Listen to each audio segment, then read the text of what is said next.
Sir, जिस तरह से अमेरिका, इजराइल और ईरान वॉर हो रहा है, उसे आप लोग कैसे देख रहे हैं? देखिए, मेरा मानना है कि जो ये अमेरिका, इजराइल और ईरान वॉर है इस वक्त, ये पूरे रीजन और पूरी दुनिया के लिए बहुत घातक है। और उसका रीज़न सिंपल है कि ये जो वेस्ट एशिया रीजन है बड़ा वोलेटाइल भी है, और वहाँ पर हमेशा से ये लोगों को एक तरह का अंदाज़ा था कि किसी न किसी दिन यहाँ लड़ाई होगी दोनों के बीच, ईरान और इजराइल के बीच में। लेकिन उसको किस तरह से रोका जाए, ये एक सबकी जो है एफर्ट रही है।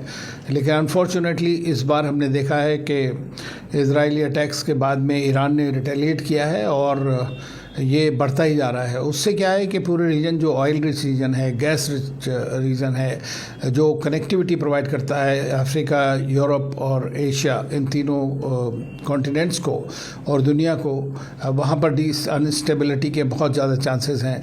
सी लेन्स ऑफ कम्युनिकेशन बंद होने से ट्रेड के ऊपर बहुत बड़ा इम्पैक्ट पड़ेगा।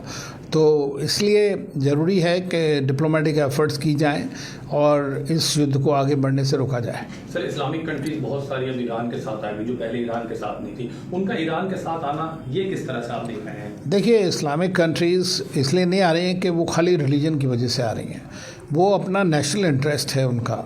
क्योंकि अगर ईरान और इजराइल के बीच में लड़ाई होती है तो आप ये सोच लीजिए कि वो सारे कंट्रीज़ बीच में बैटलफील्ड बन जाएंगे।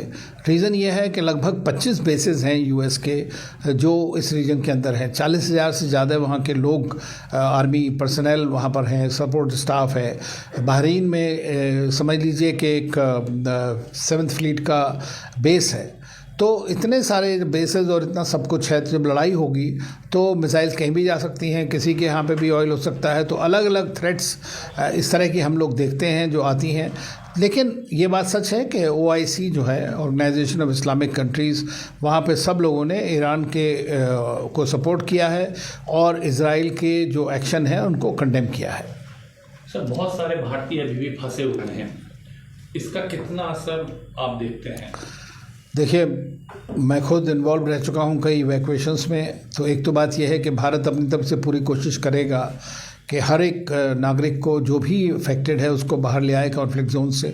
और हमने बहुत सारे बार किया है, पहली बार नहीं है, ये पहली बार नहीं हो रहा। अभी भी ईरान से काफ़ी सारे लोग बाहर आ गए हैं, अभी इजराइल से भी निकाला जा रहा है वो जो ऑपरेशन सिंधु के अंतर्गत। तो इसमें कोई शक की बात नहीं है कि हमारी मशीनरी पूरी तरह से स्ट्रॉन्ग है और जानती है कि कैसे निकालना है लोगों को। और भारतीय एक ऐसा देश है जो इस तरह के ऑपरेशंस अंडरटेक करता है और करता रहा है। और हम अपने ही देश के नागरिकों को नहीं बल्कि दूसरे देशों के नागरिकों को भी निकालते हैं। लेकिन आप ये सोचिए कि अभी तो 1000, 2000, 20,000 लोगों की बात हो रही है। अगर पूरे रीजन के अंदर में कॉन्फ्लिक्रेशन हो जाता है, 9.5 मिलियन लोग हैं हमारे, अगर वो फंस जाते हैं तो कैसे उनकी सेफ्टी सिक्योरिटी को हम इंश्योर कर पाएंगे, ये मैं अभी समझ नहीं पा रहा हूँ। सर, एक और अहम चीज़ है, क्या लगता है ये युद्ध जो इस वक्त चल रहा है वो किस तरह से रुक सकता है? देखिए, रुक तो जब भी सकता है जब अगर अमेरिका चाहे तो। मैं हमेशा से कहता हूँ कि इस बार या किसी भी वॉर की कुंजी जो है वो वाशिंगटन DC में है। तो अगर अमेरिका एक पार्टीजन स्टेट की तरह बिहेव करेगा तो नहीं रोक पाएगा। और वो अगर डिस्ट्रक्शन में ही विश्वास रखते हैं तो डिस्ट्रक्शन तो होगा, क्योंकि सबसे बड़ी हाइपर पावर है वो। अभी दोबारा अगर अटैक करेंगे ईरान के ऊपर डायरेक्टली, लेकिन ईरान भी एक सिविलाइजेशनल स्टेट है, वो सर्वाइव कर सकता है, सैंक्शन से सर्वाइव किया है। इजराइल को भी सोचना होगा कि हमारे रीजन में, इसी रीजन में उनको रहना है, वो कहाँ जाएंगे।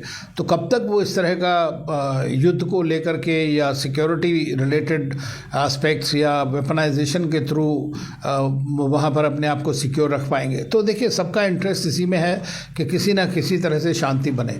लेकिन फंडामेंटल क्वेश्चंस को भी एड्रेस करना पड़ेगा। जैसे पैलेस्टीनियन क्वेश्चन है, उसके बारे में कोई बात ही नहीं करता अब आजकल। और जब ये सब चीज़ नहीं होंगी तो दूसरों को एक वो नहीं मिलेगा बहाना कि हम किसी तरह से लड़ाई फिर से लड़ें। तो इस लड़ाई के लिए ज़रूरी है कि दोनों को एक तो अपने हाईएस्ट मैक्सिमलिस्ट पोजीशन से नीचे आना पड़ेगा। और ये सच बात है कि ईरान को न्यूक्लियर नहीं होना चाहिए क्योंकि एक NPT कंट्री है, लेकिन उसको सिविल एनर्जी के लिए परमिशन जो जैसी कि